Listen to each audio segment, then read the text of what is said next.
In this video, I'm going to show you exactly when each Social Security claiming age makes mathematical sense. And the break-even calculation that every financial website shows you is actually not the right way to make this decision. My name is Maya. I have spent years going through the actual SSA benefit tables and the actuarial adjustment formulas, so you do not have to. Here is the number that matters right now. If your full retirement age benefit, what SSA calls your PIA, your primary insurance amount, is $2,000 a month.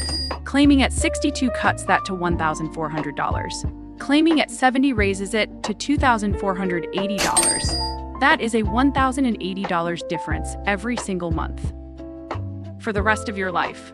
And yet most people make this decision in about 20 minutes, usually based on a break-even chart they found on Google that leaves out 4 things that actually matter. So let's go through all of it. The standard break-even calculation is this. Take the total you would collect claiming early and find the age where the higher delayed benefit catches up and passes it. $1,400 per month starting at 62 means you collect $16,800 a year. At 66, your full retirement age if you were born between 1943 and 1954. You would get $2,000 a month or $24,000 a year. To calculate the break-even, you divide the amount you gave up waiting by the monthly gain from waiting. Giving up 48 months of $1,400 payments, that is $67,200, to gain $600 more per month. $67,200 divided by $600 equals 112 months, or 9.3 years from your full retirement age. Break-even age, roughly 75. From 62 to 70, it is the same calculation, but the stakes are higher. You give up 96 months of $1,400 to gain $1,080. Per month, $134,400 divided by $1,080 equals 124 months from age 62. Break-even age, roughly 82. So the question everyone asks is, do you think you will live past 82? Here is the thing most people miss. That is the wrong question. 63% of Americans' SSA data claim Social Security before their full retirement age. Most of them say it is because they do not expect to live long enough to make waiting worth it.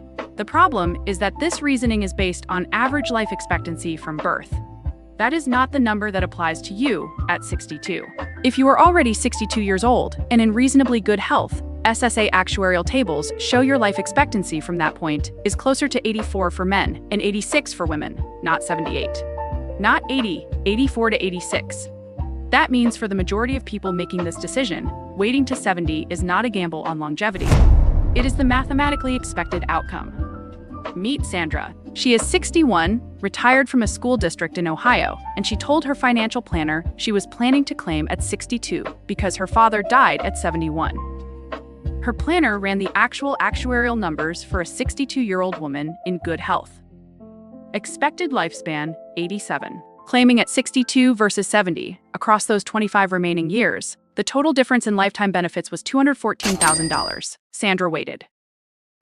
She is now 67 and has not regretted it once. The question is not whether you will live to 82. The question is what the math looks like across your realistic remaining lifespan. Those are 2 very different calculations. Now here is where it gets interesting. And frankly, this is the piece that gets left out of almost every break-even article I have ever read. If you are married, your Social Security decision is not just about you. It is about the survivor benefit your spouse will receive after you die. When one spouse dies, the surviving spouse keeps the higher of the 2 benefits. Not both, just the higher one. The lower one disappears completely. If you are the higher earner and you claim at 62, your reduced benefit becomes the ceiling for your surviving spouse's income for the rest of their life. If you claim at 70, your maximum benefit is what they inherit. Here is the math.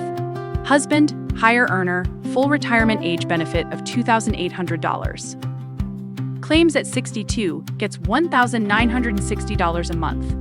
Claims at 70 gets $3,472 a month. Wife is 4 years younger. He dies at 78. She lives to 89. She then collects Social Security for 11 years. The difference in her benefit, $1,512 per month, adds up to $199,584 over those 11 years. That is money that simply does not exist if he claimed at 62. The break-even calculation for married couples is not about when you break even. It is about the insurance value of the higher benefit for the surviving spouse. And that changes the math entirely. If this is making sense so far, hit the like button. It just helps me figure out what topics are most useful to cover next. Now I want to be honest about this one because it is the strongest argument for claiming earlier, and it is legitimate.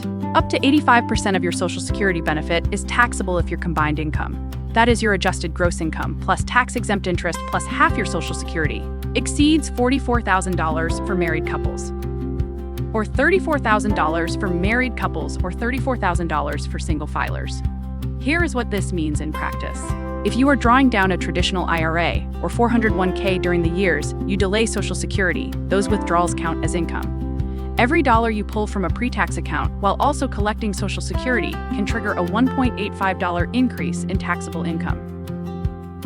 SSA does not advertise this. IRS publication 915 has the full calculation, 4 pages that nobody reads. Meet Paul. He is 64, has $620,000 in a traditional 401k, and almost nothing in Roth accounts. His plan was to delay Social Security to 70 and live on 401k withdrawals in the meantime. His accountant ran the numbers. Every year he drew $48,000 from his 401k without Social Security. He paid taxes only on that $48,000. The moment he added Social Security at $72,650 a month, or $31,800 a year, his combined income triggered the taxation formula.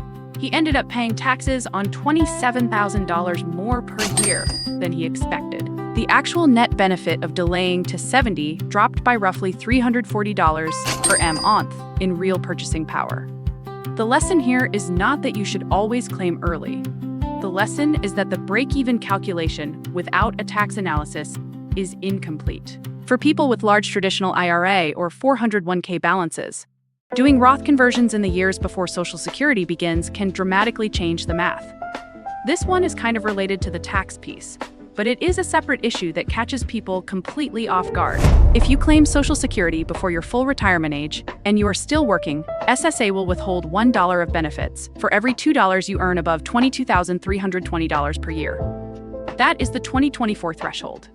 In the year you reach full retirement age, the withholding drops to $1 for every $3 earned above $59,520. The good news, and this is the part most people do not know, is that SA does give you credit for the withheld months.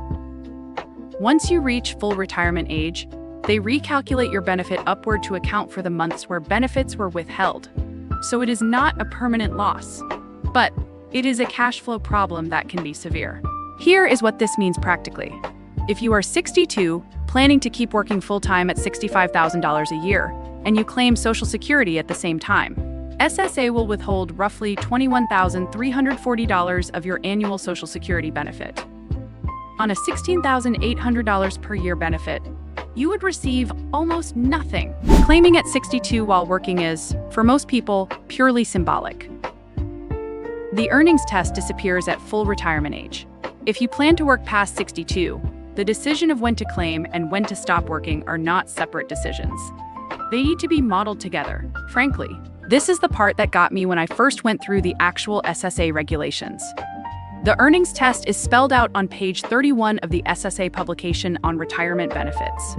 There is no summary page, no alert, no calculator on the main SSA website that combines it with the Tax Torpedo. You are expected to know, and most people do not find out until the benefit check they expected simply does not arrive. Now, I know some of you are thinking about the file and suspend strategy you read about a few years ago.